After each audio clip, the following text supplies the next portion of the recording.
Welcome back to Media Monarchy, everybody. I'm James Evan Pilato, your host for MediaMonarchy.com. It's Tuesday, June 7th, 2016, and joining us on the line all the way from New York is Lars Casteen from the band the Qualia. How you doing, buddy? I'm doing well. Thank you so much for having me on and talking to me. Absolutely. So it's pretty simple, and it's amazing. I love that now this can happen, because I'm a longtime music nerd. I suspect you probably are yourself, and there was never really a time before now where I could play a band that I just kind of heard about from somewhere else, you know, a magazine or a radio station. Those ways are still kind of the same. And you play that band, and then you get to tweet back and forth, and before you know it, you're actually having a conversation with people. And I love that that community has been able to kind of grow and kind of stay a part of what I would still kind of call the indie world. So I love that we can actually do this in pretty, short notice. Totally. I mean, it's wild. I imagine this will change in the coming years, but it's kind of wild how easy it is to strike up conversations with people and meet folks that you wouldn't have known otherwise. And like Twitter, it can be a gross place. Like people can be really abusive and mean and weird on Twitter, but also sometimes people can be cool, and you can start talking to them and find people with things in common with you.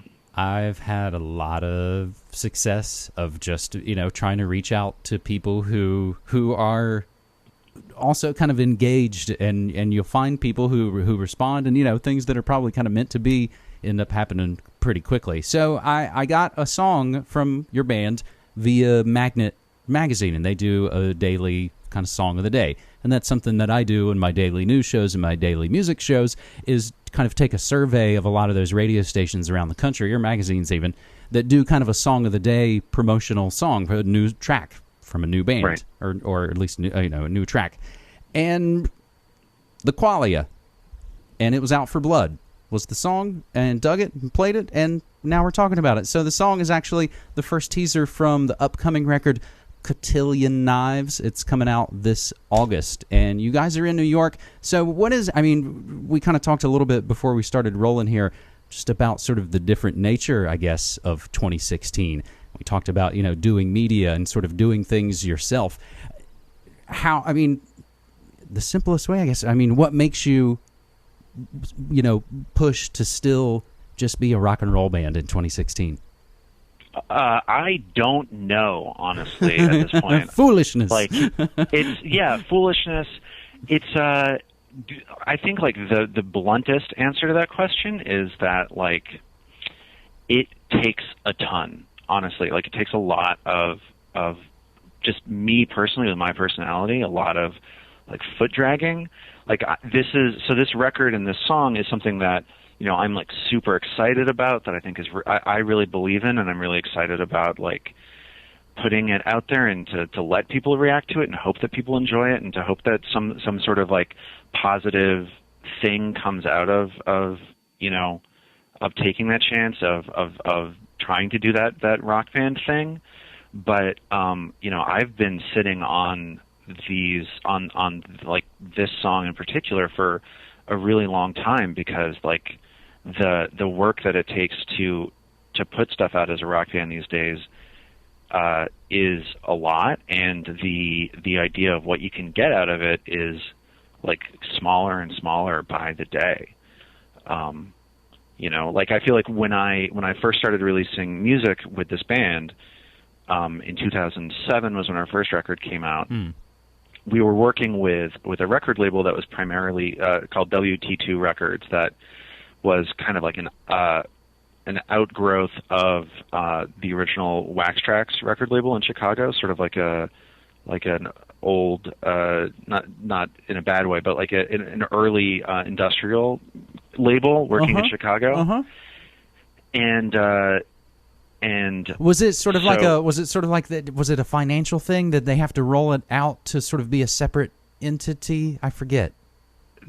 So I don't know the entire story. I think the original Wax Trax Records I think ran into some business problems and was bought out by TVT in the early 90s.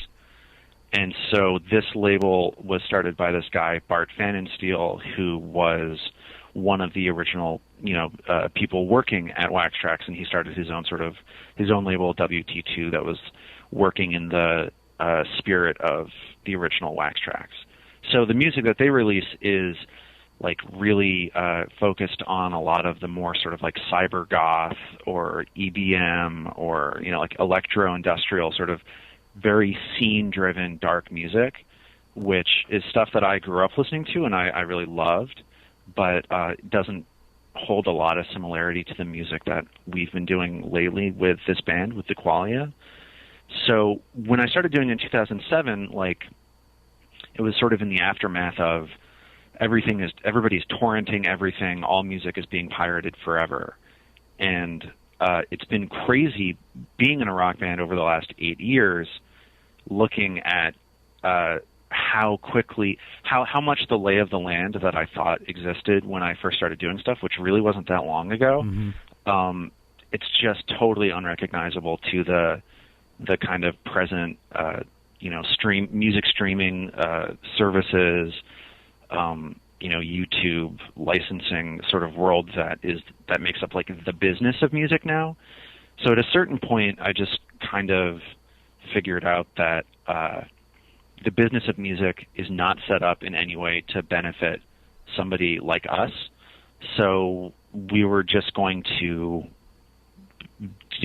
try to spread music that we believed in as far as possible without any kind of like greater expectations of anything else coming out of it, because there's just so much like heartbreak and futility that comes from signing up for anything beyond how can we make this available to people, and how can we try to connect with people via the songs that we're doing. And again, I think to speak to that changing landscape is now seeing, veteran, other, legendary artists pretty much crowdfunding the records themselves. A lot of bands. I got to talk to the Posies recently. Yeah. And their new record, they did a contest for the album cover. They've done pretty much crowdfunded sort of shows and sort of pop-up tours and things. The Jayhawks just crowdfunded their latest record. That landscape has changed it all, and I think it makes it, I don't know, to me, I guess I've always kind of brought the excitement to it, but maybe for me, I'm sitting in the easier position of, I sit in a radio station. There's music everywhere. I love it. What a time to be alive. That's great, though. Like the idea of somebody. For me, the thing that I think really bothers me about the change in the culture, and I don't know whether this is like an actual thing that's changing or whether it's just like I'm getting older and the people that I know are also getting older. But I feel like music. It's when I just feel like when I was growing up, I was a teenager in the 90s, and like at that time, being excited about music was like such a piece of capital that you could like that you used to define yourself, and that you used to show who you were and where you are in the world. And that was a pretty broadly done thing. At this point, I feel like being interested in music and really caring about bands or about new music or really enjoying music for its own sake rather than just as an expression of like a broader popular culture. Maybe I'm wrong, but I think that that's a rarer thing all the time. So, I think being a person who's like, I'm sitting in a studio and look at all this music, I love all this music, I think that's great. And I think that if there were more people who were like that, it would be like there'd be a healthier world out there for musicians. That's what I say. Well, it's crazy to see, and I saw the articles sort of coming ahead of it, and then saw, the praise that came after it. But both before and after, all the industry all basically said, holy shit, we can't wait till Adele puts out her new record. She pretty much props up the entire kind of music corporate industry that's still standing. Totally. Because she still sells physical widgets out of all kinds of stores, and it still works in that kind of classic, now old school kind of way. Totally. I mean, I guess the thing is that that's always the way that the major labels have worked, is that there are tent poles that like lift up the development of, you know, one successful band pays the bills for 10 unsuccessful bands, but it feels like now it's like one successful band pays the bills for 600 unsuccessful bands. But yeah, the thing is the economics of that scale of the record business is just unfathomable to me. Like the idea that you have to be as successful as Adele or as successful as Taylor Swift in order to like move the needle at this point is like wild. And that I need a better word because now it's overused, and it's not a sustainable situation really to just have a couple of people be, like you said, the tent poles of again what was pretty much we're talking about like a 6-company monolith at this point. Right. Yeah, for sure. It's not sustainable, and in a way, it's kind of crazy that it ever was sustainable. That's like I the feel good myself point. being like nostalgic for times that I wasn't alive. Like you hear about the like the world of being a rock band in the '70s, where it's like I think sometimes about Pink Floyd, where like that's a band that after their first record like lost their frontman, but then like somehow maintained a major label deal while they went through like reorg after reorg, trying thing after thing after thing before eventually settling on a completely different idea of what kind of rock band they were, and then selling the most successful album of all time.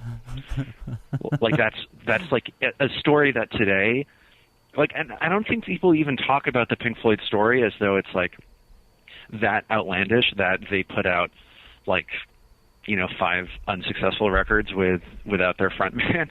But it's like when you think about it, it's like it's totally wild that they got that opportunity, and then that wound up being the right investment from the record industry. You know, like when you know, when they put out Dark Side of the Moon and whatever label they were on, Harvest, like suddenly became the richest people in the world. Like, good for them, I guess. It's not Harvest, is it? No. Was it EMI? I don't know. Yeah, I'm cheating by looking this up on Wikipedia as I'm talking. Oh no, to you. please. That's something I do it. I do it as well. I'd been reading. I'm great at starting books. I'm terrible at finishing them sometimes. A book called Hitmen, Fast Money and Power Brokers in the Music Industry. And it's sort of written, at least, and I have read 100 so plus pages into it, kind of charting the transition of Columbia Records from being the old stodgy thing with easy listening music into the rock and roll era. And through this story, they kind of talk about all the, you know, the promotional men. And this gets into the whole kind of business of, you know, pay to play and payola, and hey, I can't wait till the guy from Atlantic comes because he always brings so much blow. Like all of that kind of stuff. Yeah. Built. Just like fundamentally corrupt. And it tells a story in there, and it basically tells the story of, which makes me want to think that Pink Floyd were on Columbia or CBS. Do we have confirmation? Well, here's what I learned, is that Harvest Records was a subset within EMI, which itself was part of which is now part of the Capitol Music Group, They which resurrected is now it recently. itself part of the Universal Music Group, which is itself part of the Vivendi conglomerate. They resurrected it recently. Morrissey had a record. One record out on Harvest, and then got in a fight with him, and they pulled it, as he is apt to do. Sure, that sounds right. But I think there was a story about how, you know, one of the old school guys in the record biz was seeing how records got on the air by playing nice with the promo guys. Right. And he kind of, you know, took a stand and was like, well, I'm not going to play, you know, and it has to do with the radio as well, but something where he didn't play ball, and they were the one place that wasn't selling the new Pink Floyd that everybody was going nuts for. And it was that alarm bell to him that sort of showed him, oh, not only can they control what gets on the air, but also what maybe doesn't get on the air. Right. I'm kind of mangling that story, but we're just kind of talking, in a way about that's how it's probably not a sustainable situation. You're kind of run by organized crime in a lot of ways. So for me, I think breaking that and being able to do a lot of it ourselves, and even though it's the double-edged sword of, hey, everybody can make stuff, awesome, hey, everybody can make stuff, oh, shit, there's so much crap out there. Yeah. Yeah, I think that there's a ton of crap out there, and a lot of the people that are making their own music are doing so because they love music and because they have a drive or an affinity, a talent, whatever it is that's pushing them to do it. But I think something that gets lost a lot of the time is that, like, a lot of what those big record labels did and a lot of what bands and like up-and-coming struggling musicians don't have is the device to, like, translate that music that they feel passionate for and that, the art that they create into something that resonates with, like, a current cultural idea. So, like, I feel like, in my mind, a lot of these bands that just sort of feel like they're invisibly successful, like, just to keep talking about classic rock bands like Pink Floyd or Led Zeppelin, it's like, yeah, they're really talented bands, but also there was so much packaging and so much thought put into, like, what it is in a broader sort of cultural idea that they could tap into. And then eventually, once those bands become successful, they start driving the culture. But I think that a lot of bands are really talented and a lot of musicians are really talented, but ultimately, like, the trick is trying to come up with some sort of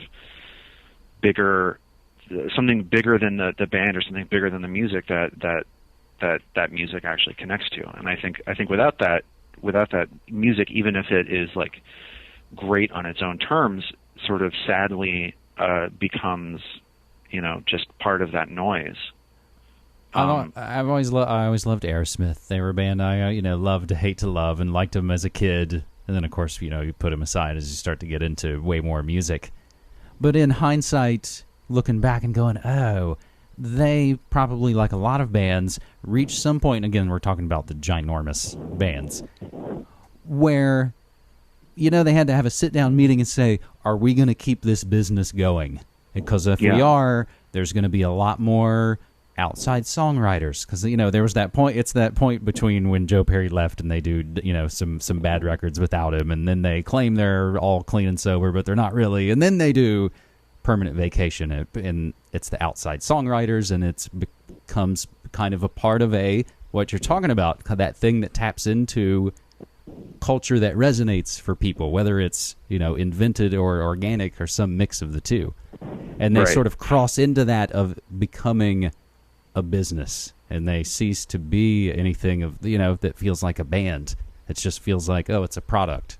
Oh, I got to go get some Aerosmith and some orange juice. Right. Yeah. But I think even, like, earlier in Aerosmith, like, is Dream On their first big song? That's is very, that the, and is it's that on the their Aerosmith story? And it's their first song, first album. So, like, at the very beginning. That song resonates, right? Like, that song just kills you when you hear it. I mean, it does for me. Like, that's an amazing song that reaches out and connects with something real in people in a really strong way. And like, to me, what I mean by, like, the cultural connection, it's like that song on its own creates a cultural moment. And I guess, like, being packaged in whatever way it was that first record was packaged, like putting together Aerosmith, putting together that song and recording it in that way, that gave that song, that, like, a great song, some sort of, like, platform for it to really work for them. And I don't think that there's a lot of that happening these days.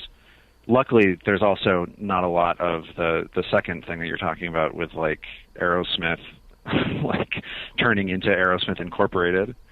I think because I'm not sure that there's enough business for a band of that size anymore. No, I think, yeah, it's funny, and they in some ways have kind of, they probably kind of run out of steam.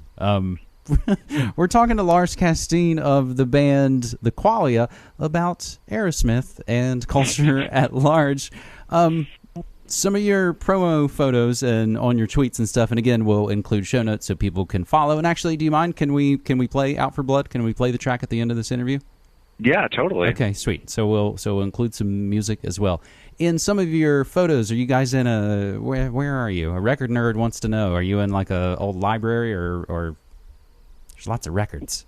Yeah, we're in a junk shop in Brooklyn. Ooh. That has just like mountains and mountains of vinyl. There are there's like tons of wrestling memorabilia. So I spent a lot of we shot those photos early one morning, and as we were setting up shots, I mostly read like wrestling magazines from 1999 that were somehow just filling up that shop. But it's like a shop that has furniture in the front, and then the back and the entire basement is like 2,000 square feet of vinyl, 4 shelves tall.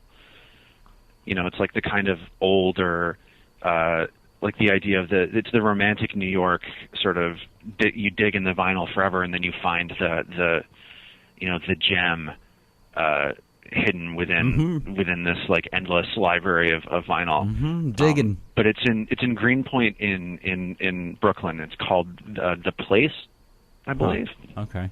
Do you have the collector disease? Do you have lots of records, or have you ever had the collector disease for anything? Totally. When I was in high school, I collected. Let me change the answer. Totally, but not right now. I've gotten past it, or I've moved on. I don't want to pretend like, I don't want to suggest that it's not a good thing for people to be into, because I totally understand it.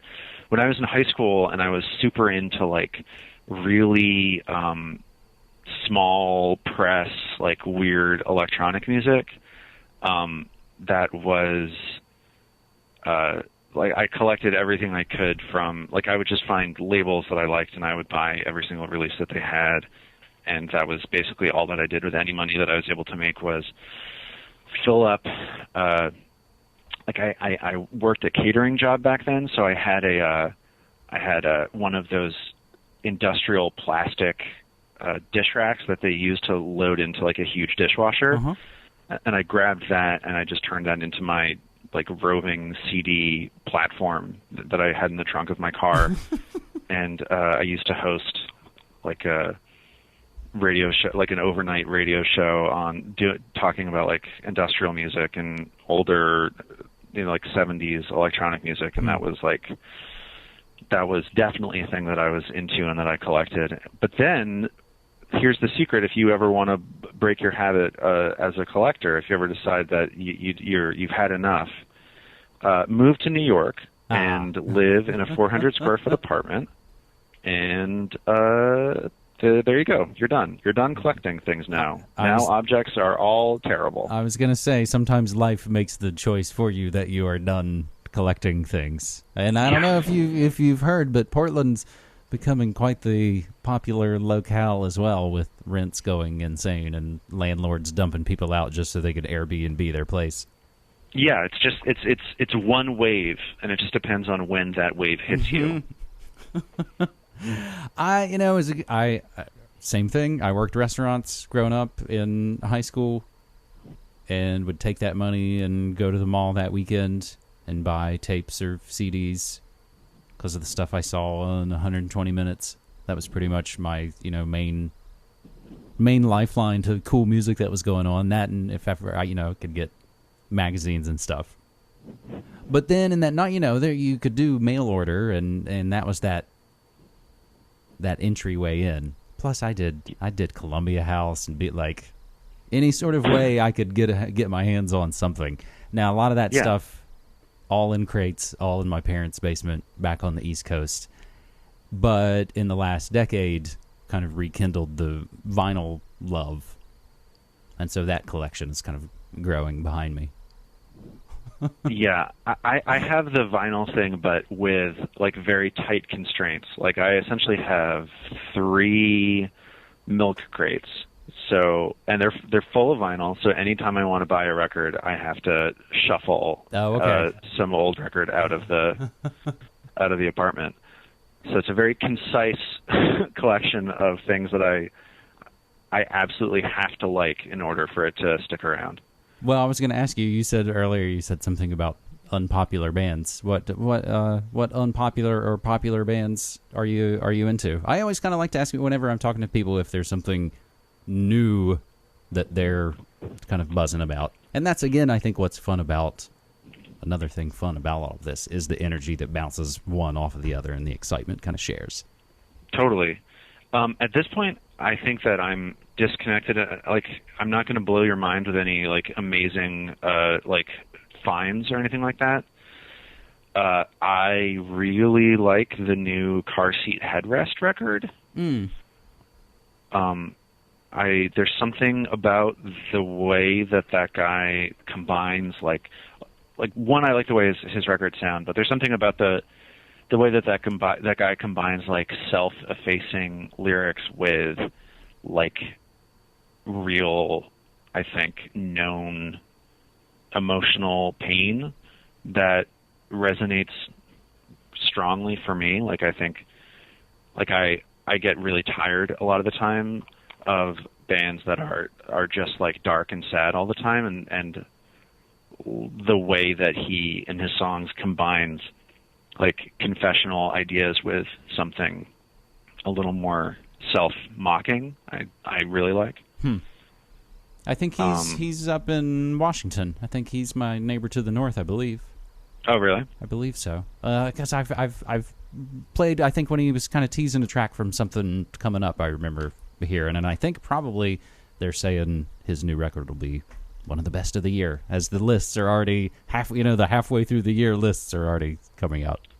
Sure. But what if it's just an amazing July? What if every record in July just crushes every record that came out before it, and then Car Seat Headrest is left as the number 101 best record of the year? Man, John Carpenter's coming through town here to play, and I'm probably going to end up missing him, but I'd like to see that. Yeah, that'd be cool. He's playing kind of the big, it's not creepy, but it's kind of the big classic ornate concert hall here, so it'd be perfect.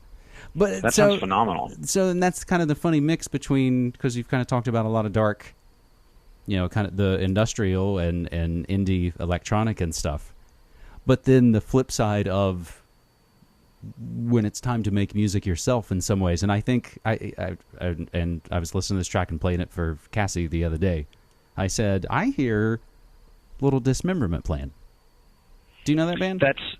I know of them. Right. Here's my impression of the Dismemberment Plan. Speaking as somebody who has never heard a song of the Dismemberment Plan, I feel like I went to high school with kids who were like really into emo records, and the Dismemberment Plan was the record that they listened to that wasn't emo. Is that right?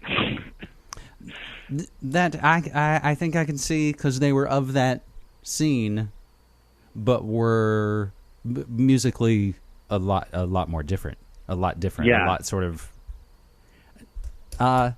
They were, they could be kind of herky jerky sometimes, but sure, it had that sort of exuberance and some of the keyboard lines that kind of keep you buzzing and keep you kind of bouncing along. Yeah. Yeah, I feel like that's like a real gap in my education. It's the Dismemberment Plan. Well, that's, again, I think for me that's what's fun, is always sort of knowing there'll always be stuff later to get into. And then later you get into it and you're like, God, I knew I should have listened to this sooner. Why am I only getting into this now? Yeah, I wasted my 20s. On not listening to the Dismemberment Plan. Well, and it's been a crazy time, because I never actually lived in the city before Portland. Even when I lived close to D.C. and it was only an hour away, getting there was still kind of a thing. It wasn't just I hopped over every night. It was usually find the friends who likes this band as well, and we're going to go into the city and go see a band. But living in Portland, since the mid 2000s, there have been a lot of the, bands you and I probably loved either getting back together or going back on the road, and being able to go outside, walk down the street, and go see one of my favorite bands, has always been a great thing that's always kind of keep me jazzed. So I could walk out and, it's all, whether it was Jesus and Mary Chain or Swerve Driver, or actually even the aforementioned Dismemberment Plan a couple of years ago. Do you guys have tour plans? August 12th is the due date for the new record, Cotillion Knives? That's right. We do not have any tour dates right now. Because that's a whole, and it's funny, that's a whole other conversation. The entire world of how the fuck to tour in 2016 with the economics of all of it would be a whole other conversation and research. Totally. I mean, and I think that's exactly it. It would be like a really easy conversation if the money existed to support it. And that's like the sad sort of reality of the thing is that, as a band, we play a lot around New York, and we get studio time and record and work on new music all the time, and that's kind of like the level of that's where we focus our sort of resources. Well, and that seems honestly to be the best sort of functional, workable way, as I find in doing research about bands. You'll find that they have their outward band that they play as, and then you'll find it's like, oh, they also do music and work production and do music for TV shows or things in LA. But that's the thing that sort of doesn't go on the resume, but you can still sort of exist in that world, and you're still sort of maybe in that headspace a little bit. I know for me it's difficult sometimes when you're like, by day I'm working in a restaurant, and then I have to switch entirely. It can, working music in a way, or working media, can kind of keep that ball rolling. Right. Yeah, I think that's true. And that idea of balancing. There was like an interview with Steve Albini that I heard. I think it was for the Low Times podcast, which was a music podcast that ran for a couple of years in like 2012, 2013, where Steve Albini talks about like, and this is probably, I think the way that Steve Albini does it is he probably has like quotes ready to go at any moment. But he talks about like how for Shellac, like his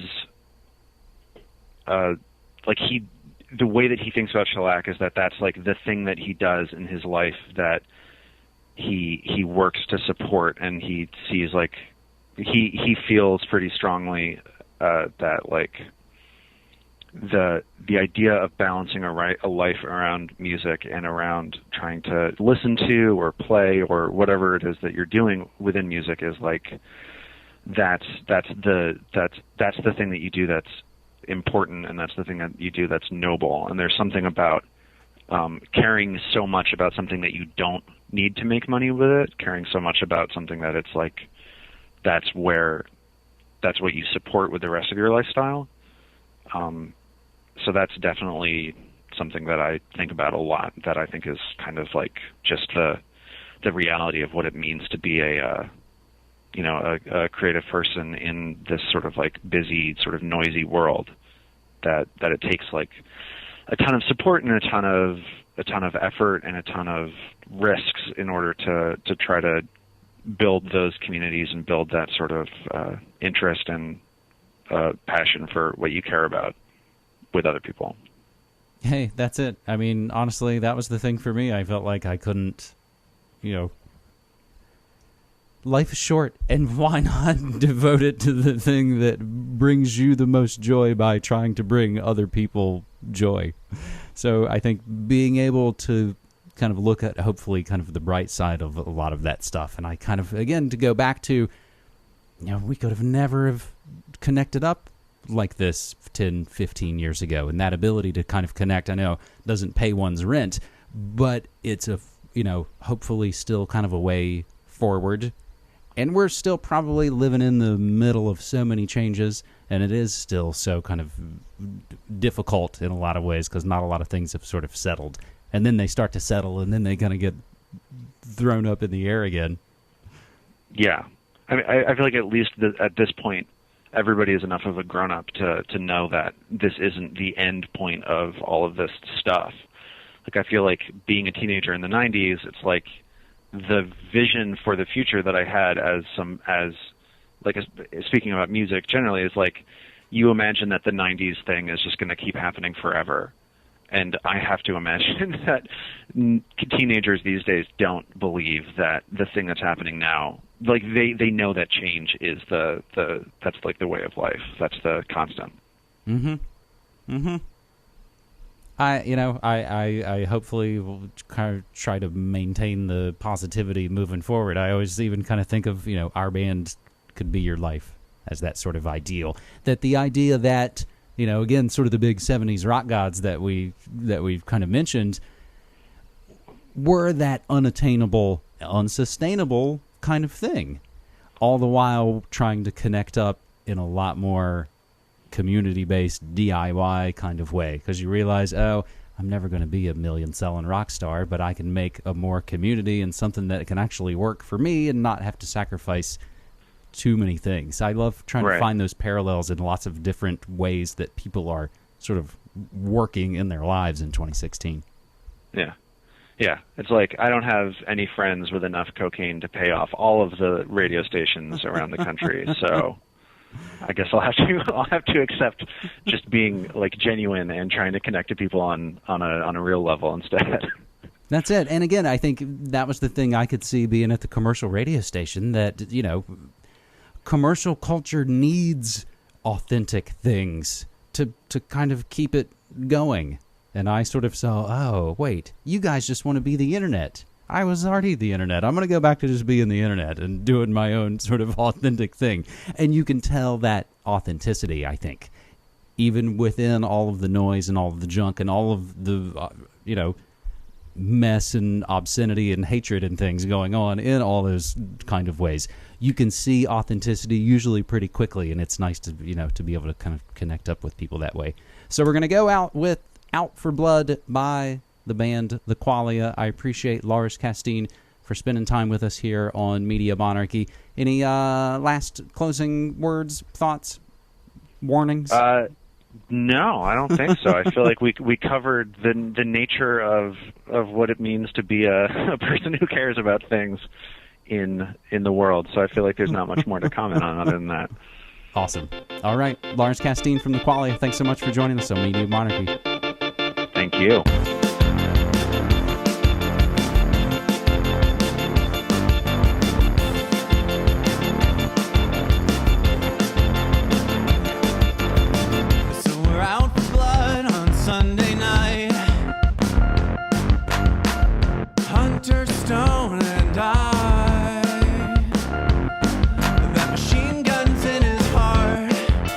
Lucky it still starts. He's got no time to be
You're listening to Media Monarchy with James Evan Pilato.